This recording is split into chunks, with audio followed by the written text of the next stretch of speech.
And it turns out, this is kind of cool, Kelly, there's only 4 ways to get leverage, right? Most people don't know this. I call them the 4 master skills. If you were up and coming entrepreneur and you want to become the best entrepreneur, I would argue that if you study these 4 areas, that would give you the most leverage. So the first one is code. The 4 C's. I learned this from one of my mentors, Naval Ravikant.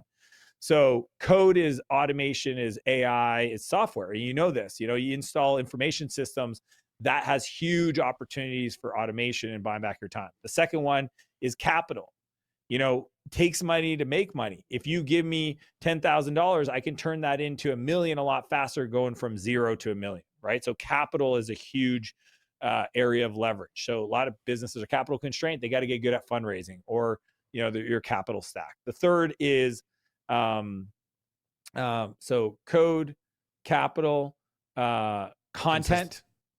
Yeah, content's huge. So think about this: standard operating procedures, that's content. Training videos that you've created for your team so that when you onboard them, they go through the first 14 days and they go from 0 to hero. That's content. This show is content.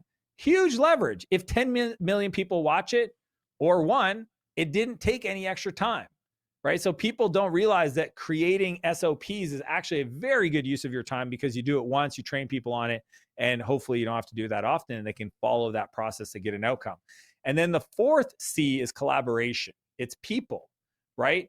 If I need to put a roof on my house and I do it myself, well, that's going to take me a lot longer than if I get 4 people to help me out, right? So if I have the capital because my buyback rate's high enough, then it makes sense to trade, become a good time trader, your time, your capital for your time. And that's what entrepreneurship is, right? When you're an employee, you trade your time for money.